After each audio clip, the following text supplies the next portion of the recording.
Big boss Malayalam season 6 live അപ്ഡേറ്റ്സുമായിട്ടാണ് വന്നിരിക്കുന്നത്. ഇന്നലെ ജാൻമണി അലമാരയിലും പിന്നെ യമുനയെ ഗിഫ്റ്റ് ബോക്സിലും ഒക്കെ ആണല്ലോ ബിഗ് ബോസ് കൊണ്ടുവന്ന് ഇറക്കിയത്. അപ്പോൾ ഇന്ന് അതേ ഗിഫ്റ്റ് ബോക്സ് വെച്ചിട്ട് വീട്ടുകാരെ പ്രാങ്ക് ചെയ്തിരിക്കുകയാണ് ബിഗ് ബോസ്. ഒന്നല്ല, 2 പ്രാങ്കുകളുണ്ട്, അത് ഞാൻ പറയാം. പൂജയ്ക്ക് എന്നിട്ട് സ്റ്റോർ റൂം വഴി ഒരു എൻട്രി കൊടുത്തു. ഹെൽത്ത് ഒക്കെ ഓക്കെ ആണ് കേട്ടോ, പൂജയുടെ എല്ലാം സെറ്റ് ആണെന്നാണ് പറഞ്ഞത്. ഇവിടുന്ന് ഇറങ്ങി 5 ദിവസത്തോളം ഹോസ്പിറ്റലൈസ്ഡ് ആയിരുന്നു എന്നും അത് കഴിഞ്ഞാണ് നാട്ടിലേക്ക് വന്നത് എന്നും പൂജ പറയുന്നുണ്ടായിരുന്നു. അന്ന് ആ ഒരു പ്രശ്നം സംഭവിച്ചില്ലായിരുന്നുവെങ്കിൽ ഒരുപക്ഷെ ശ്രീധുവിനൊക്കെ പകരം ടോപ്പ് 6 ഒരാളായിട്ട് പൂജ ഇരുന്നേനെ.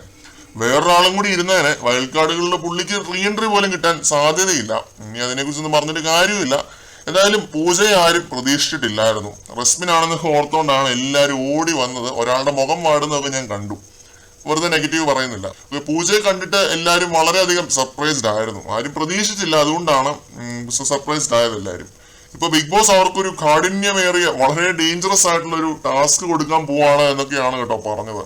മറ്റേ സുരക്ഷാ കവചവും ഒക്കെ കൊടുത്ത് ഏത് സമയവും നിങ്ങൾക്ക് വേണ്ടി ഡോക്ടറുടെ സേവനം അവൈലബിൾ ആണ്, മെഡിക്കൽ റൂമിന്റെ സേവനം അവൈലബിൾ ആണെന്നൊക്കെ പറഞ്ഞ് ഭയങ്കര ബിൽഡപ്പ് ആയിരുന്നു കേട്ടോ ബിഗ് ബോസ്.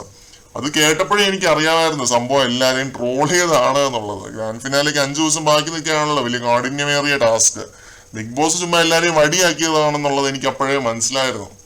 ഒന്നുമില്ല, വിക്കറ്റ് എടുക്കുന്ന ഒരു ഗെയിമാണ്. വാട്ടർ ബോട്ടിൽ ഇങ്ങനെ അടുക്കി വെച്ചിട്ടുണ്ടാവും. അവർ തന്നെ ഉണ്ടാക്കിയ ആ ഒരു ബോൾ ഉണ്ടല്ലോ, ഒരു ബ്ലാക്ക് കളർ ബോൾ, അത് എറിഞ്ഞിട്ട് വിക്കറ്റ് എടുക്കണം. അതാണ് ഗെയിം.